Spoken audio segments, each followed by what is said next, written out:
जळगाव येथून सुरू झालेल्या पुण्यश्लोक अहिल्यादेवी होळकर जागर यात्रेचे मुक्ताईनगरमध्ये जल्लोषात स्वागत करण्यात आले।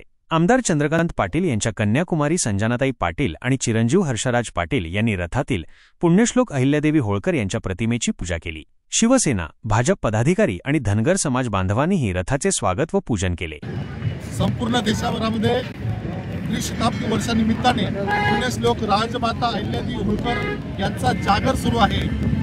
जळगाव जिल्ह्यातही पुण्यश्लोक राजमाता अहिल्यादेवी होळकर यांची जागर यात्रा जिल्ह्याभरात काढण्यात आली। सकाळी सुरुवात माननीय आमदार गिरीश भाऊ महाजन यांची उपस्थित झाली। संपूर्ण जळगाव जिल्ह्यामध्ये 300 किलोमीटरची जागर यात्रा होऊन पुढे चोंडी या ठिकाणी आम्ही जाणार आहे।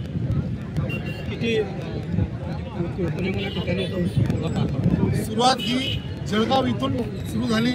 जळगाव, जामनेर, कोथरूड, आज मुक्ताईनगर, वरणगाव, भुसावळ अशी ही जागर यात्रा पुढे सुरू राहील।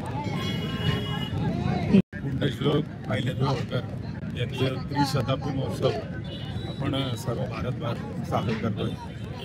अहिल्यादेवींचं जे जीवनचरित्र आहे ते जनमानसात पोचावं, सर्वसामान्य अहिल्यादेवींचं प्रशासकीय काम, त्यांनी केलेलं पर्यावरणासाठी, पाण्यासाठी, आज जे सार्वजनिक बांधकाम विभागाच्या माध्यमातून, PWBच्या माध्यमातून आणि रोड आणि रस्त्याच्या माध्यमातून जी कामं काही सुरू आहेत ते कामं त्यांनी 300 वर्षापूर्वी केली आणि एक उत्कृष्ट आदर्श राज्यकारभार आपल्या जीवनामध्ये त्यांनी केला।